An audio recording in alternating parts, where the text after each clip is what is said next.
Welcome to Lynn Cullen Live, talk radio without the static. Email your questions and comments to lynn@pghcitypaper.com. And now your host, Lynn Cullen. Did somebody say my name? I swear I just heard it. Hello there, how you doing? And welcome to Friday show. Oh boy. So, it's October what, 20th? It's unbelievable. October 20th. Time flies when you're having as much fun as we've been having lately, huh?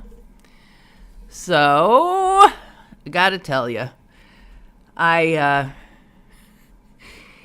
my effort to stay away from the cable news shows and not having anything particular to do last evening, I went channel hopping, stayed away from on demand, just sort of saw what was there on the...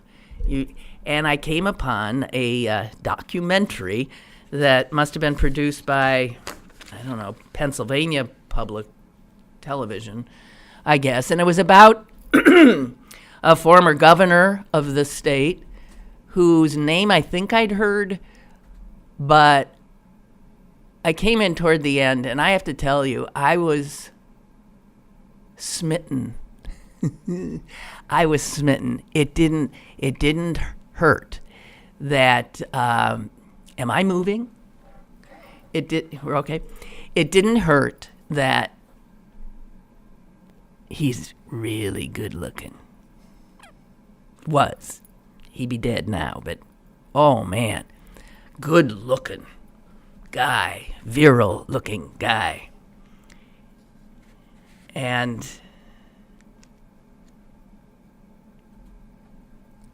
what do I want to say? His name is Gifford. That's the first name. He was, one of these upper crusty family back to the Revolutionary War, wealthy, all the things that today would, if you're just dealing with stereotypes, you just assume he was a total jerk. Gifford Pinchot. Gifford Pinchot. And he served in the government in various positions. And he was the governor of Pennsylvania twice, elected twice. Can I just tell you a little bit about what he did while he was in office? It shows how badly our government works now. He was governor from 1923 to 1927, and then he wasn't. And then he was governor again from 1931 to 1935, in the height of the Great Depression.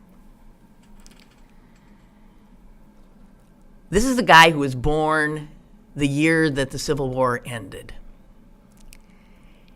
and who died the year after World War II ended.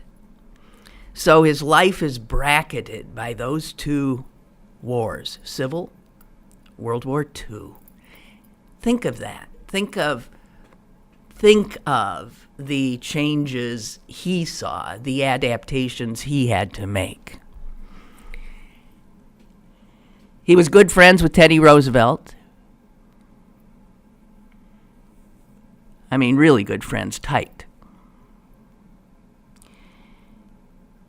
Let me just get to some of what he did. Because you know what? After it was over, I was so smitten, I went and, Googled him. I Googled that Gifford Pinchot because I just liked him. He was known for his accessibility to the public. During his first term, he regulated the electric power companies. He reorganized government. He eliminated a $23 million, that'd be huge then, state deficit. He revised laws for the care and treatment of the mentally ill and the retarded. He devised a state employee retirement system, an old age pension system, sort of like Social Security, and settled a coal mining strike. He created a sanitary water board. It was the first anti-pollution agency in the country. So here's a guy who's clearly big-hearted, clearly wants government to look at the least of us, to raise people up. He got rid of, essentially was a poll tax. This is Pennsylvania, the 1920s. There was essentially a poll tax. It was this thing, it's a way of suppressing the vote. It was this thing where you had to show tax receipts before you could vote, and it kept the poor away. Let me see if I can find some things he did in his second term. I love this guy. Anyway, here's a quote from him. I have been governor every now and then. He said this as he was old. I've been governor every now and then, but I am a forester all the time. He was an environmentalist. He turned down, coming out of his fancy schools like God knows where, Exeter Academy and Yale or Harvard. And he was offered, of course, a job at a white shoe firm somewhere where he could have made gazillions of dollars. And he said, I'm going to go over to Europe and study how they do forestation,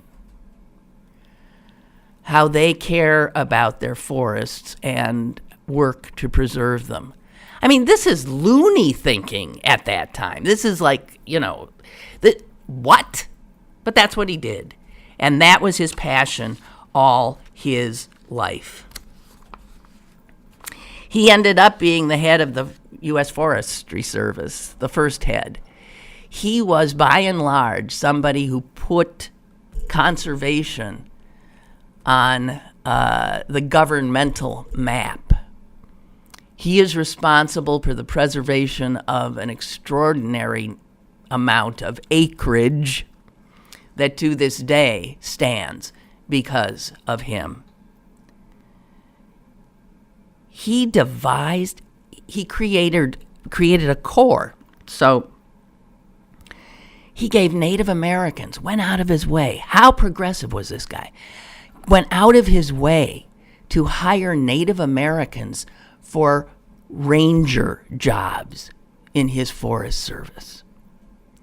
And not only that, he developed a plan of compensation for Native Americans and tribes that were cheated by lumber companies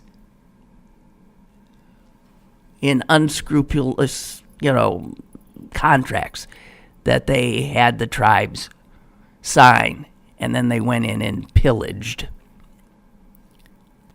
Think of this, what he did. That's already, here's a guy born in 1865 who ends up as an executive of a state and ends up providing essentially Social Security. He tried for unemployment comp too, but the legislature couldn't get it through the legislature. Cared about the retarded, cared about the mentally ill, cared about the natural world that he saw his responsibility and all of our responsibilities was to be a steward of.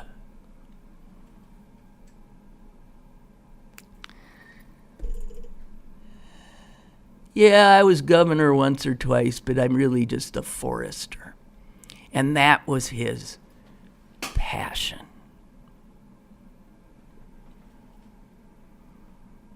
He married well. His wife was as progressive as he was, and she was from a rich family. She was an advocate for women's rights, for full, and I mean, they were married when women didn't have the right to even vote. She went after wage and union protections for women and children, encouraged women to get into the politics, and in fact, at one point, ran for governor herself. Didn't make it. Ran for the House of Representatives 3 times, didn't make it. We know all too well that Pennsylvania just doesn't go there. They don't elect women. So she ran. As a matter of fact, she ran, so back in the 20s, one woman was finally elected to Congress. Are you aware of this? The first woman elected to the House was in 1942. And then the next one was 1951. There's only one at a time, and most of the time there aren't any. And after that woman, 1951, we had to wait until 55 for one more, and then, oh my God, no women after that. In the 60s, the 70s, the 80s.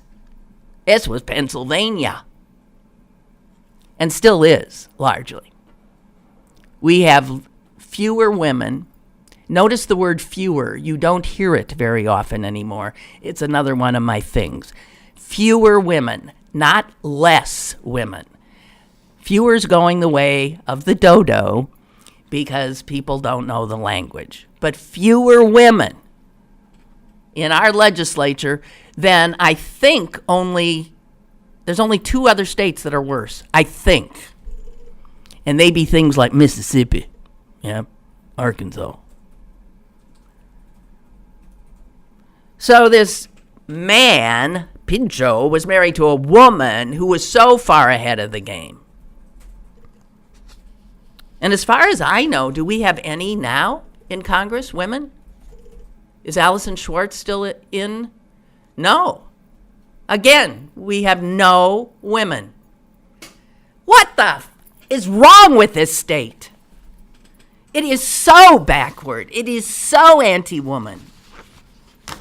Anyway, I'm watching this thing, and I'm falling in love with this guy, and I'm thinking, oh my God, this is what leadership looks like.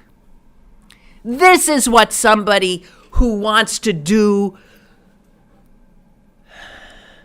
power so he can do good things for people.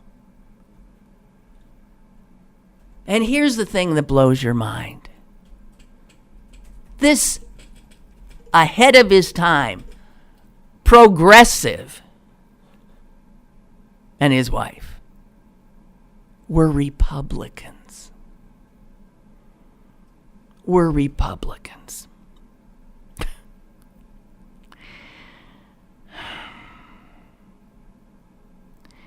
Boy, it shows where that party has gone. From honorable public service to the self-interested yahoos that you see now, to a party that would nominate Donald Trump. I have no doubt that my new crush, Gifford Pinchot, would not have supported Donald Trump and would have been stunned, to use a word that I believe I heard General Kelly use yesterday, stunned that his party had fallen so low.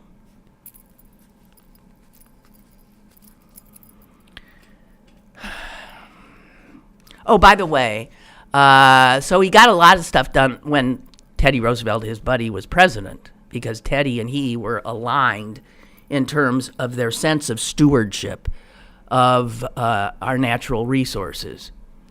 And they were to be held in trust for we the people and not allowed to be pillaged by the few for their own greed. Right? Those were Republicans. Teddy Roosevelt, Gifford Pinchot, and then a newer Republican, a Republican sort of like the kind of Republican we now think of as Republicans, came in after Teddy, right? That'd be William Howard Taft. And Taft ran over almost everything he could that Gifford Pinchot and his Forest Service had managed. stopped in its tracks any efforts to do anything like, my God, giving things back to the Indians. You gotta be kidding me. Because Taft quite openly believed that you do. These are resources that are meant to be changed into money. And so he served the lumber companies. And he served the oil companies and those who wanted to extract minerals.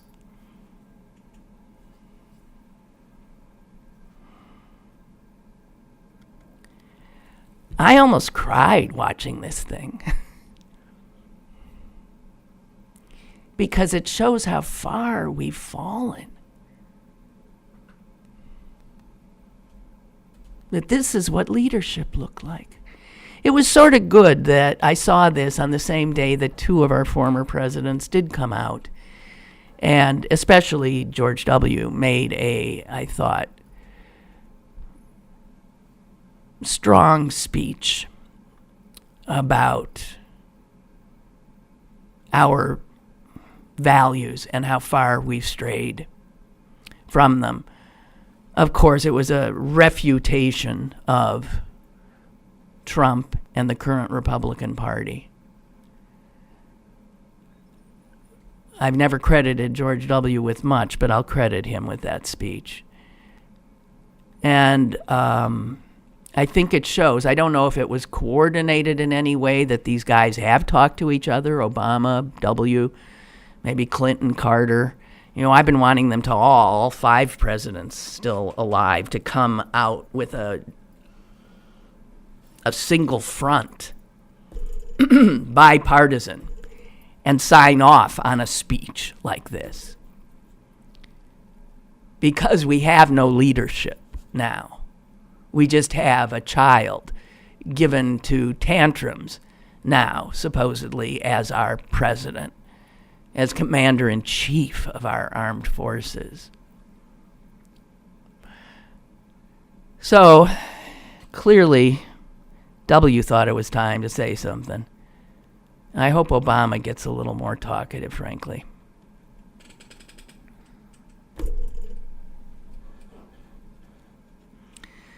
Speaking of stunned, again, General Kelly's speech. All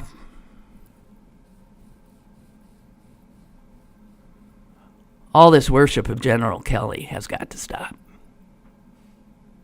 Stop. He, too, is a handsome man. I bet he looked really good in uniform. He's articulate. But he is serving a monster destructor of our country. And when he was first put in a position of power by Donald Trump, it was to head the Department of Homeland Security. A name that always rankles me. I remember when we first came up with it. There was never a Department of Homeland Security. That's a gift from the 9/11. And I took issue with the name of the department. Homeland? They kept talking about our homeland. And I had never heard in my life any American call this country the homeland. My sense of a country that used that kind of a term was Nazi Germany. The fatherland, the homeland, blood and soil, right. Just the name homeland freaked me out. Still does. Well, Kelly was put in charge of that, and I got to tell you, he couldn't round up and give ICE and everybody else free rein. He couldn't do enough. He is on board with Donald Trump's politics, whatever they are. He serves him, and I'm sick and tired of this crap about him being the adult in the room, because what he did yesterday, everything he said as a father of a Marine who died in combat, I don't touch. I cannot begin to conceive of the word grief doesn't do it. The assault of learning that your child has died in that way. But he did something so dishonest yesterday that I've written him out. I don't know, do I have the direct quote here? The way he went after the Congresswoman, okay? He was stunned. He made it sound as if she was eavesdropping, right? I was stunned. I can't find the exact quote. Stunned that she would listen in on this phone call, which he said was like, did he say sacred? Now, first of all, she did not listen in. He was doing what his boss does so easily. He was fudging the facts quite a bit. She was invited. She was in the car. It was on speakerphone so that she, who was not just the Congresswoman, but a friend of long standing of this family,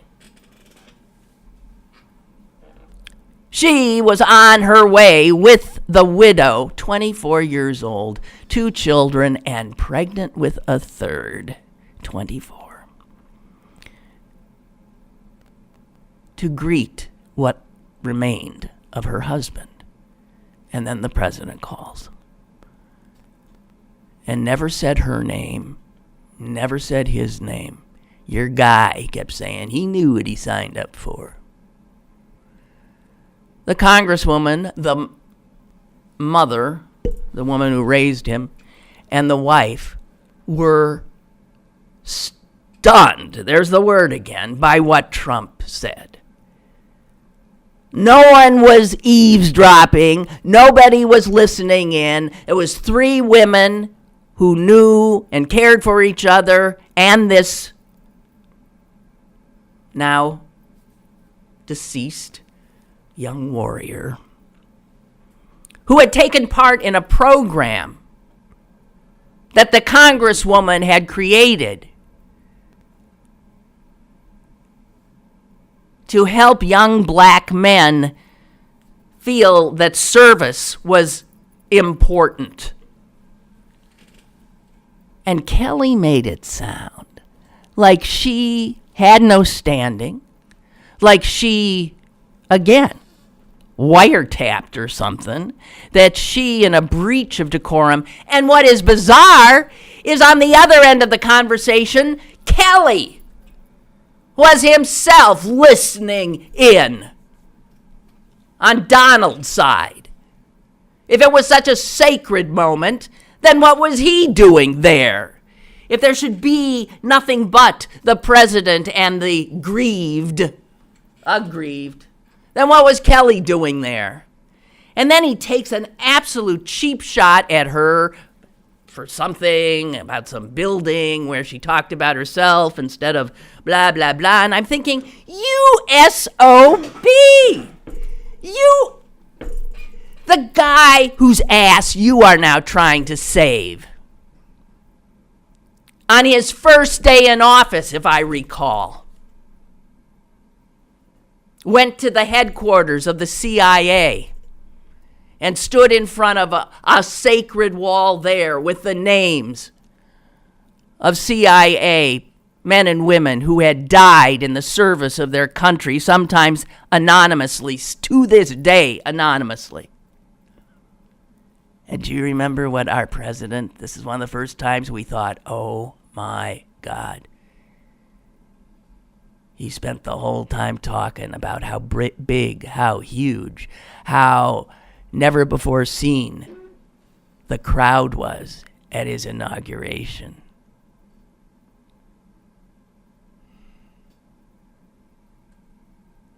I don't need Kelly. I don't need Kelly lecturing me about American values when he serves, aids, and abets a president who is doing his best to trash them. Kelly brings up, there used to be respect, he said, for women. You, General, you're serving a man who openly bragged about grabbing women in their privates and getting away with it. How's that for respect for women?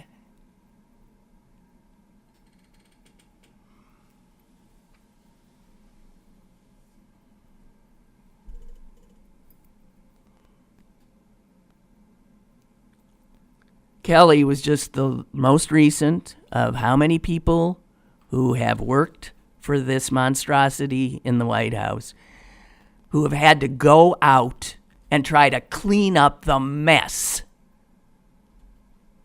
this guy has made.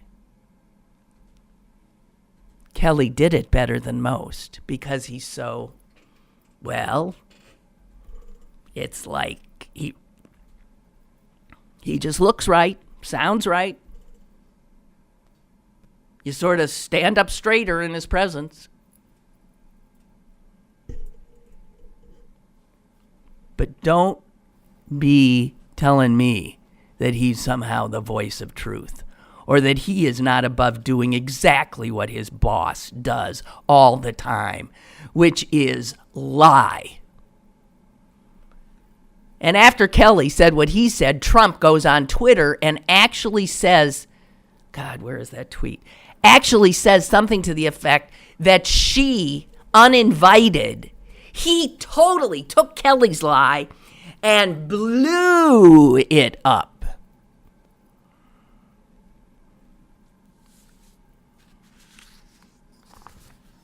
That she uninvitedly had like eavesdropped on this thing and then falsely talked about what he had said. All of that is a lie.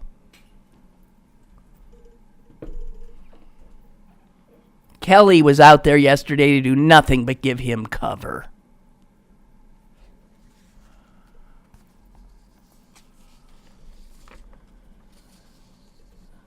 So no wonder when I saw Gifford Pinchot, I wanted to weep for how far we've come. The problem is we're moving in the wrong direction. How far we've come.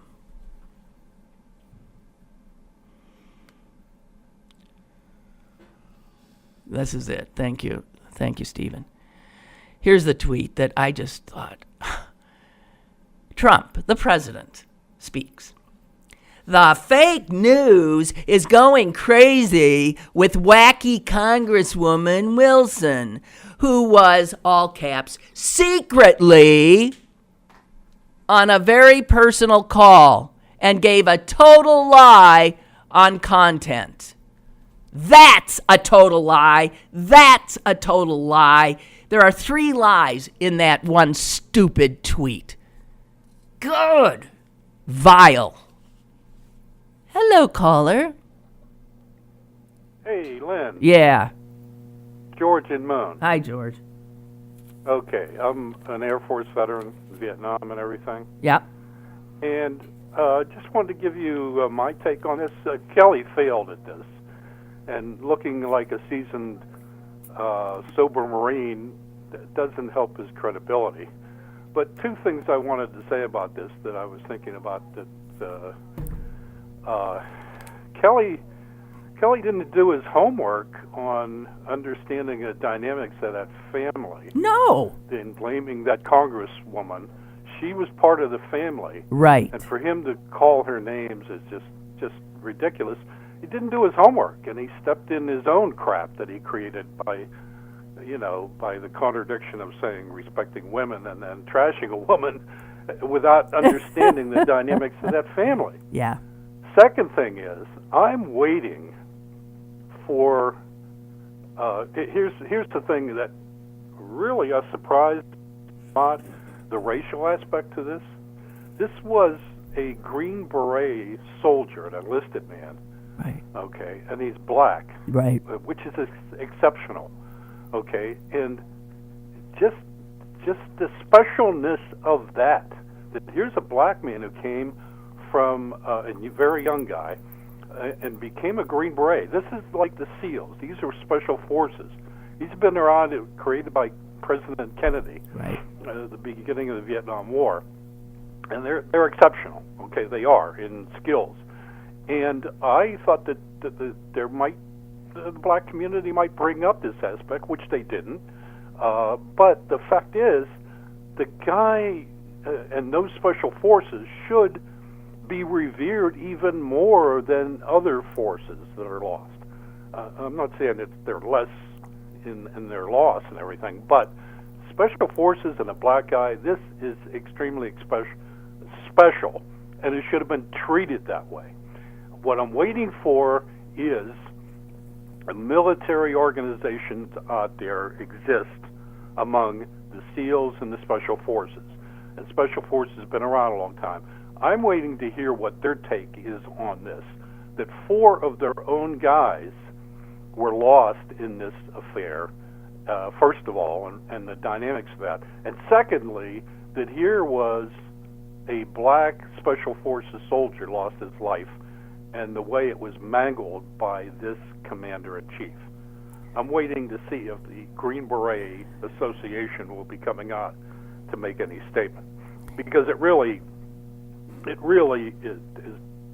trashed the Green Berets. And not only that, George, the question's now being raised about, wait a minute, we had 4 of these were they all Green Berets? Yes. We had 4 Special Forces officers who were told beforehand that this was a pretty routine little thing they were doing, and they had only their rifles on them, and they were ambushed by, they're saying, what, as many as 50 enemy who were armed. Yeah, somebody screwed up. Armed to the teeth. And right. It was an ambush. The only, which shows a total lack of intelligence. Right. They were sent out to be slaughtered, and they were slaughtered. And we don't even know why they're there. Do you know why we're there? Well, I think it's genuine. I think it's authentic. It's needed. It's that. See, the Green Berets, Special Forces of the Army, are tasked with counterinsurgency and working with native peoples to strengthen their security. And the Green Berets have been doing that since Vietnam. And that they're not formal fighters. They are to You know what they are? Think of it, George. The native people. They are exactly what our troops were in Vietnam for years. In the beginning. They are advisors, right? And then they get killed. Well, advisors and trainers with special skills. Same thing. With language and intelligence to work with the local people. That's right. And we so were there to low-level train the South Vietnamese, and we got in a war. That's what's going to happen in all these cases. Well, all these cases, what's going on in Chad and Nigeria, and across Africa is that there are Islamic militant insurgencies, and those local governments are weak. So we're deploying small numbers of very specialized forces to buttress those security forces. So I think that's genuine and authentic and needs to be done.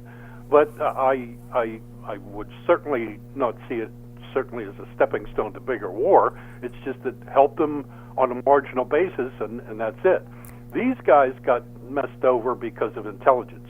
What they were doing was visiting some tribal chiefs in that area, which they would do, and they know the language and the culture and the history, to help those people and to communicate with them and everything. And then they got massacred, and I think it's an intelligence failure. I think the military has an intelligence failure here, and they are reluctant to talk about it and come out with it. And that's why I think McCain is going to be so good at pushing that as Senate Military Affairs chair. And here's the other thing. That woman, Congresswoman, had already been marked by the Trump administration as being a miscontent about pressing for wanting to know about the military activities in Africa and in Niger. She has been talking locally in Florida and asking for information about what exactly is Africa Corps doing. Give me some information, and especially when this family member died, she went public on it and said, "Look, we need this information. What the hell's going on in Africa with our small number of troops there?" And I think that's what teed this off of the hatred towards this Congresswoman. Okay. Definitely. Good stuff. Good stuff, George. Thank you. Okay. Appreciate Good to talk it. to you. Bye. Okay, Bye. bye. Beth writes, Lynn, if someone told me 11 years ago I would find some sense of pride in a speech that George W. Bush made, I would have thought that person was nuts, high, or both. Shockingly, that is what happened yesterday after listening to his address in New York. I liked the speech better than Barack's. Me too. I mean, if that speech, yeah, absolutely. There was a flippancy to Obama's delivery when he sort of took a swipe at the current administration. And now, granted, they were different speeches. Barack was stumping for somebody, and W was doing a serious speech at one of his own, like at the Bush, it wasn't the Bush Library, but something that he was affiliated with. Beth says, remember the days when we laughed at every speech that W made, his not pronouncing the words correctly or inserting awkward pauses during the speech? We were able to be speech snobs after having such an eloquent speaker in Bill Clinton. George H.W., he wasn't an elegant. No, the father wasn't either. He wasn't. The Bushes are not eloquent. Reagan was. He knew how to deliver a speech. After 9 months of listening to Lord Valda Trump,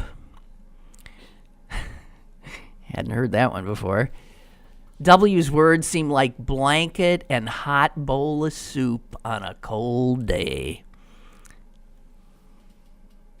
Let me get this right. Seemed like a blanket and hot bowl of soup on a cold day to the ears and to our American soul.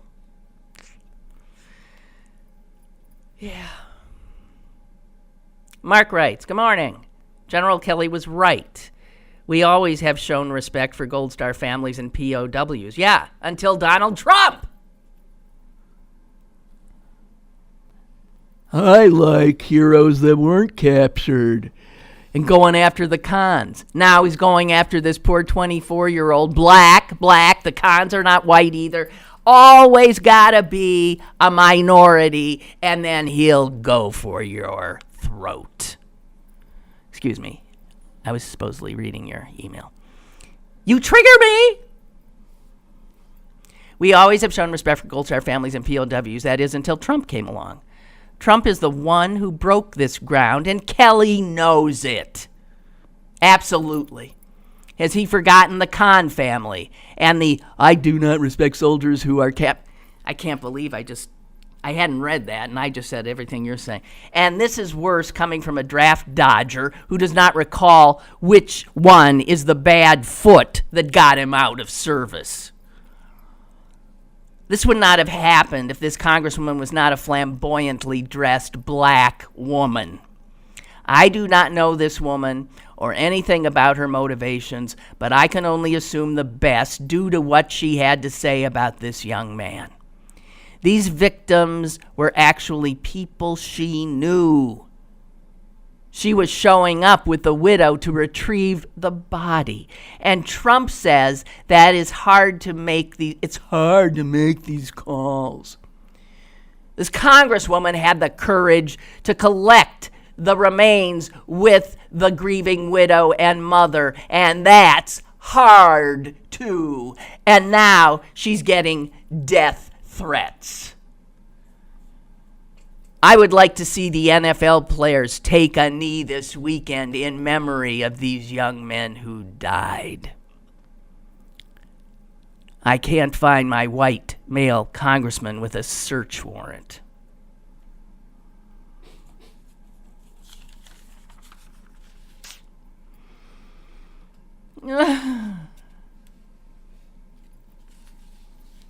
How much more can you take?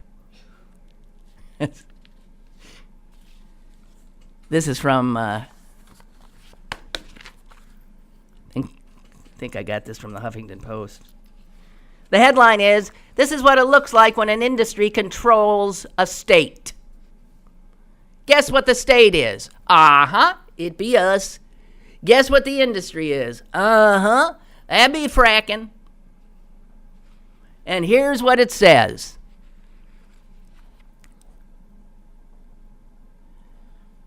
Lawmakers have tried in Pennsylvania 66 times to pass legislation that would tax the drillers who are extracting our natural resources from our bedrock. We are the only gas-producing state in this country that does not have such a tax. For God's sakes, Texas has such a tax. We have a caller.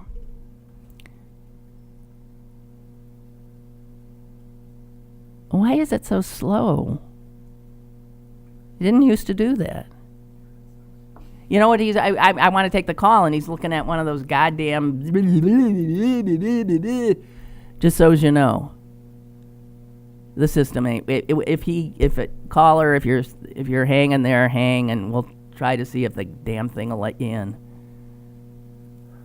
Hello. Hello. Hey. Hi. Can you hear me? Yeah. Oh, good. Did you talking about this situation in Niger and Chad? Did you hear the Rachel Maddow show last night? No, did not. I was too busy getting the hots for what's his name, Pinchot. What? Okay, she connected the dots, and I'm surprised. I was listening to a few things this morning. Her connection is interesting, and it really I think provides an opportunity for a Benghazi-like investigation, which won't be done. Of course not. She talked about how Chad is the sort of the go-to nation in the area to be anti-ISIS and Boko Haram. Mm-hmm. And to cut to the chase, the thing that I think a lot of people overlooked is that with the last travel ban, they added North Korea, Venezuela, and Chad. Of all places, Chad. That's right. And everyone was wondering why. Why? Right. She was intimating that when you start looking at this, there's also a big interrelationship between Chad, and they have oil, and they're involved in a big case that was fining Axon. And while she was talking about that, they were of course showing pictures of Tillerson, and it seems as if they may have been added in an opportunity, because we're talking about a great deal of money in these fines. It would be interesting if you do a Google search, just Chad. One of the things that popped up for me was her connecting the dots. It seems as if, in a fit of spite, they did something to back in late September, and as soon as they were on this travel ban, Chad started moving all of their troops that were supporting the Americans out, so that that's one of the other problems. We use the capital of Chad, along with the French, as a primary base, and they're sort of upset.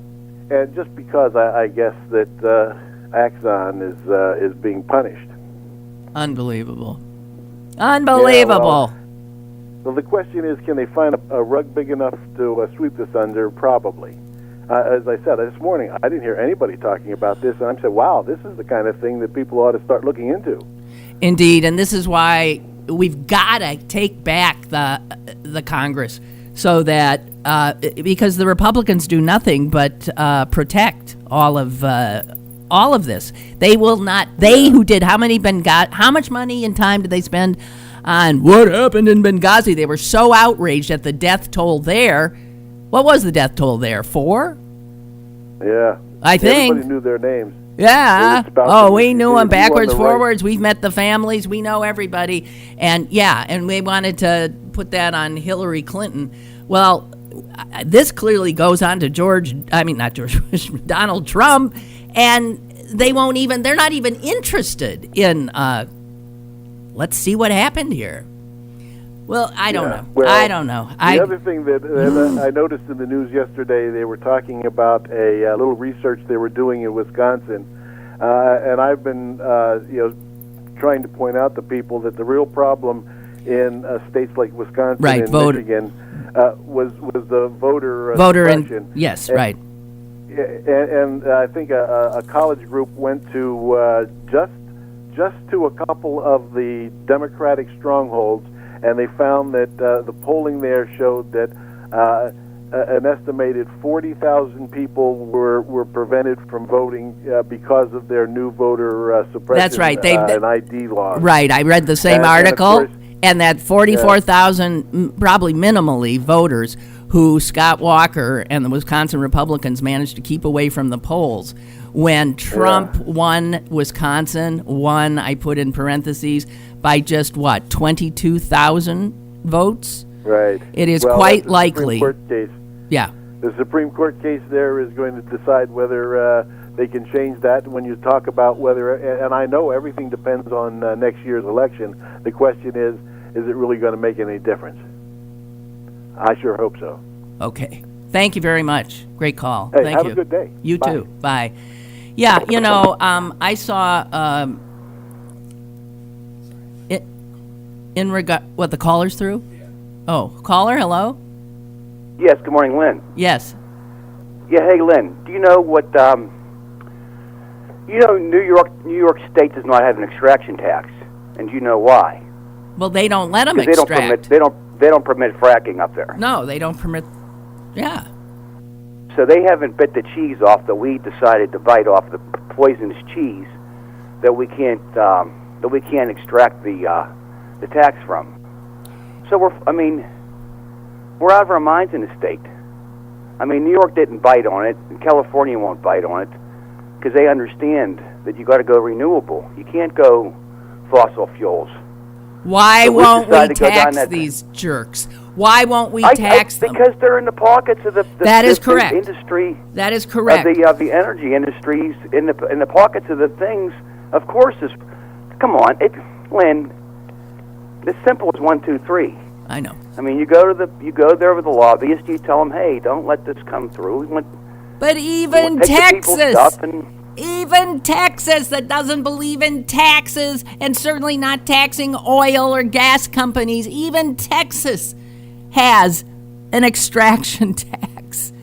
God almighty. Imagine if you were Tom Wolfe. I mean, I love the guy, but I would not want to be his, because he's got to be like, he always says, I had a business, I can't believe the way this is going. If I was a businessman and went to the bank, they would laugh me out. You guys are just treating everything like you're treating this state like a shitbird, and they're not passing a budget. They're not giving us money they're saying steal money to pay for our basic social services.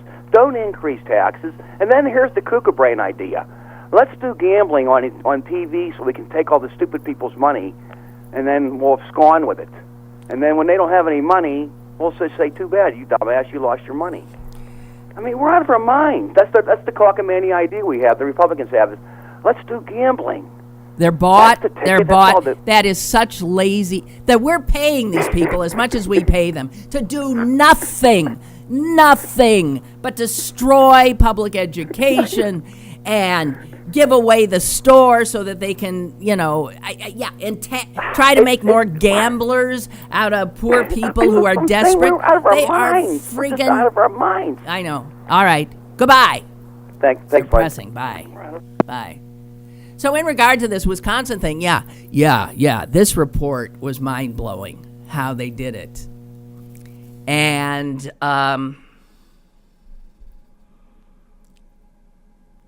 the Supreme Court is going to go one way or the other on this baby. Kennedy is the swing justice. They heard the oral arguments. And if they don't find that what Scott Walker and the Republicans in Wisconsin did there was unconstitutional, then this Supreme Court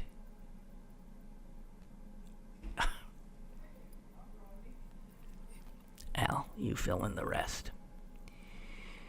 Steve Schmidt, who was with the McCain campaign for president, Steve Schmidt, Republican strategist, he said he thinks that this Supreme Court case, this Wisconsin case, this gerrymandering case, and also voter suppression case is absolutely the most important Supreme Court decision of his lifetime.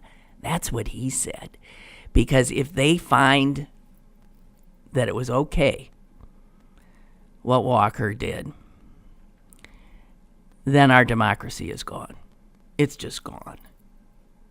And what Schmidt said, and I scribbled it down. I scribbled it down weeks ago. I've been carrying around this scrap of paper, waiting for a moment to share it with you.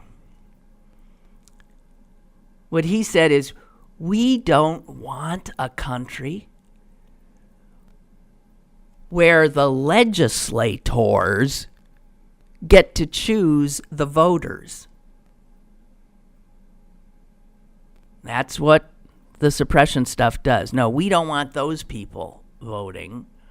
We don't want these people voting. And let's draw lines over here so their votes won't count, but this guy's vote on our side will count 1.5 times as much. Let's do all of that. And Schmidt said, we don't want a country where the legislators choose the voters. That's backwards.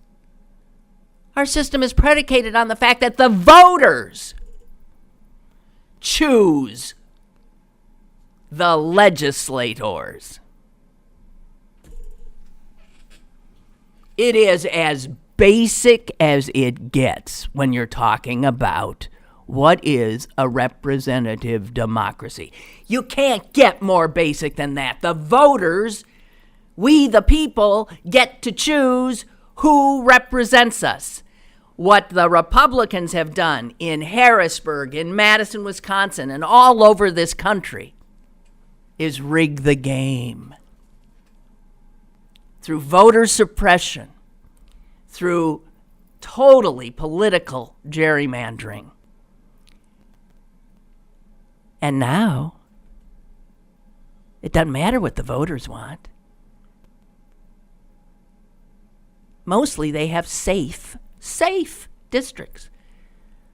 There should be no such thing as a safe district in a representative democracy, in a functioning democracy, in a country that could legitimately call itself a democracy.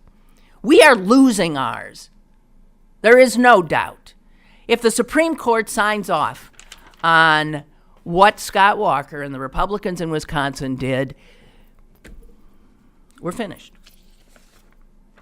The whole system now is corrupted, and there's no doubt. Okay, I was going to do this quick little quiz. Okay, I'll do it. I'm going to use Steven here. I'm going to ask you a question. Just say yes or no. I'm going to read you some little thingamajigs that ended up on Facebook. I want you to tell me whether Facebook then said, that is, okay, that is hate speech. Because they actually have rules for what constitutes hate speech. Okay, here comes number one. Why do Indians always smell like curry? They stink.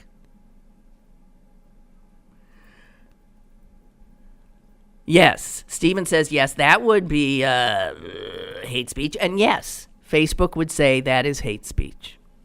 Here's another one. Poor black people should still sit at the back of the bus. Stephen says, God, yeah, that's hate speech. No, Facebook says that's not, because if you openly call for segregation, that is unacceptable, but subsets of protected groups do not receive. So he's talking, the fact that they said poor black people makes it, for some reason, okay. That's Facebook's rules, okay? All right, here, give you one more. White men are assholes. Is that hate speech? I mean, yeah. Yeah. I mean, it denigrates an entire group, right? Right? I'd say it is. And yes, Facebook says it is. Because if you get on white men as opposed to poor blacks, yeah, that's hate speech. Keep trans men out of girls' bathrooms. Is that hate speech? He says, according to Facebook, that would be a no. Actually, they say it depends, but yeah, pretty much no. Female sports reporters need to be hit in the head with hockey pucks. Steven says, with no doubt, that is definitely hate speech. No. Facebook says that is totally all right to say female sports reporters need to be hit in the head with hockey pucks. Here's their reasoning. I'm kidding you not. While gender is a protected category under Facebook's training document, occupation is not. So if you just said, I guess, females need to be hit in the head with hockey pucks, that would be no. But female sport, once you name their profession,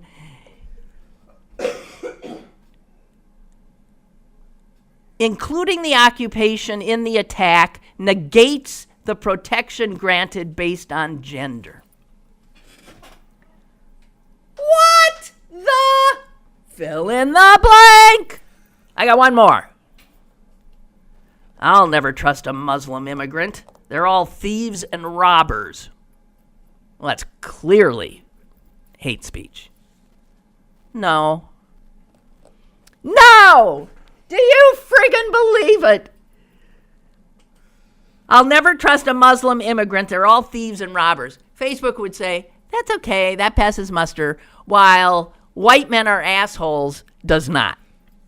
Okay? So, why would that not pass muster? Here's their reasoning. It's mind-blowing. While Facebook usually considers dismissive attacks, including those targeting groups based on religion, as unacceptable, the company's training materials classify immigrants as, I guess, not quite human, as a, well, here's what, I guess not, immigrants as a quasi-protected category. That means that they are not protected against some types of attacks, including dismissive ones. Dismissive ones? They're all thieves and robbers?